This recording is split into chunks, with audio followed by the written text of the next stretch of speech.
Qu'est-ce que je pense de ce livre, le manuel ultime de musculation, publié aux éditions Amphora en avril 2023 et écrit par Christophe Pourcelot, Didier Reiss, Frédéric Caverne et Johan Albignac. Il m'est venu l'idée de faire la critique de ce livre parce que j'ai fait une série de 3 vidéos avec l'un des auteurs, Christophe Pourcelot, et dans cette vidéo, très légitimement, il a parlé de son dernier livre, et on m'a beaucoup demandé en message privé mon avis sur ce livre. Donc j'ai trouvé que c'était une très bonne idée de faire une critique de ce bouquin. Si j'ai eu tort, si ça ne vous intéresse pas, ou si au contraire vous voulez que je fasse des critiques d'autres livres sur l'entraînement à la musculation, dites-le moi dans les commentaires et dites-moi le titre des futurs livres que vous voudriez que je critique.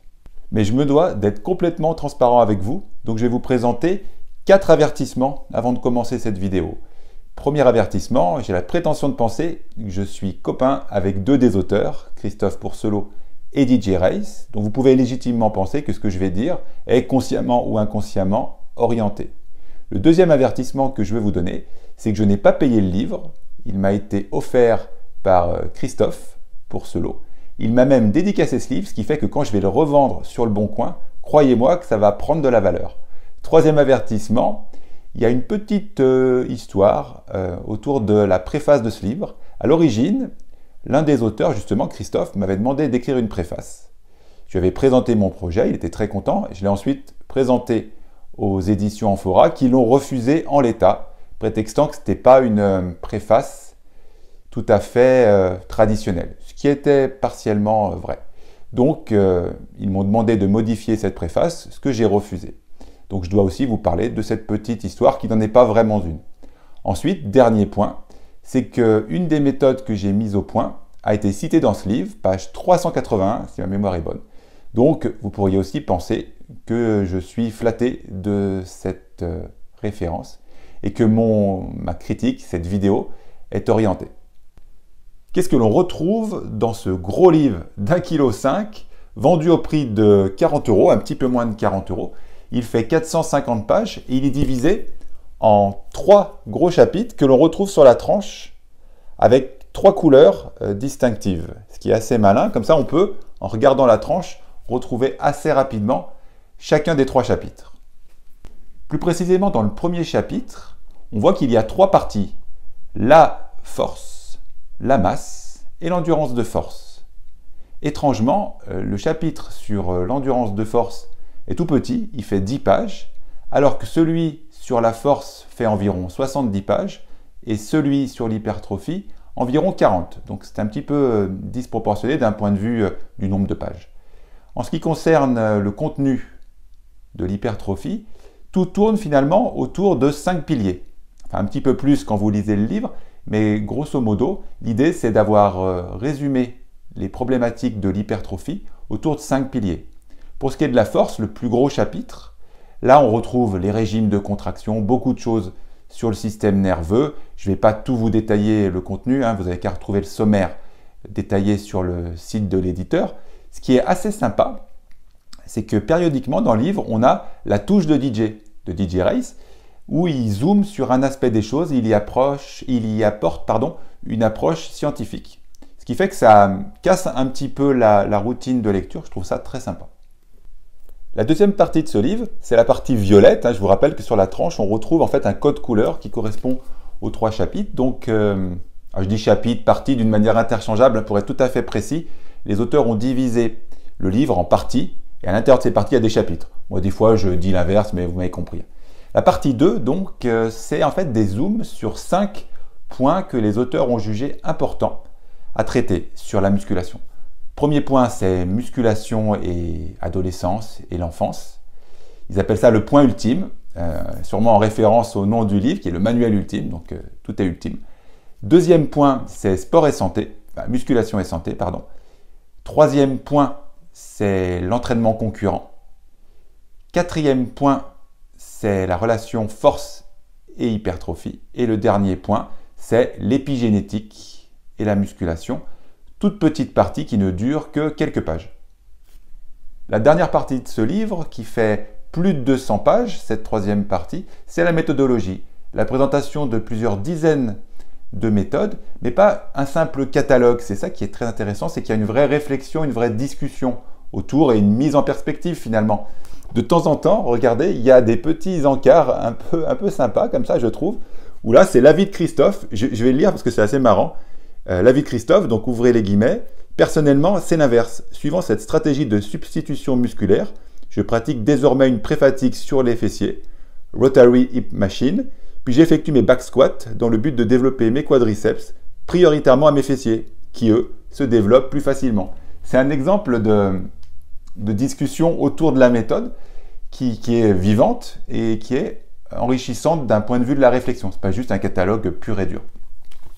Tout à la fin du livre, il y a quelque chose aussi que je veux signaler ici. Je vais vous le lire aussi, c'est le petit passage écolo de la vidéo et écolo du livre. La clairière des livres, pour chaque titre d'un livre imprimé, un arbre est planté dans une forêt de 15 hectares en centre-Bretagne. Voilà, donc je vous laisse signaler l'effort fait par l'éditeur pour sauver la planète. Maintenant, qu'est-ce que j'ai moins apprécié dans ce livre? Alors, quelque chose qui va peut-être vous faire sourire, mais en fait, c'est la taille et le poids du livre. 1530 grammes, je l'ai pesé avant cette vidéo, et une taille, vous voyez, conséquente, qui fait, je vous assure, que ce n'est pas évident à tenir facilement sans déclencher 2 épicondylites au coude. Plus sérieusement, vous allez me dire, mais te plains pas, Bolliet, tu es bien content d'avoir plein de contenu et d'avoir un gros livre. Oui, mais c'est pas si évident que ça de le lire confortablement. Si vous aimez comme moi lire dans votre lit avec une tisane, comme un pépé, et bien là, croyez-moi que c'est pas possible. La tisane va finir dans le lit. Bon, plus sérieusement, c'est une limite qui n'en est pas vraiment une. On préfère avoir un gros livre un peu pénible à tenir qu'un tout petit livre où il n'y a rien dedans.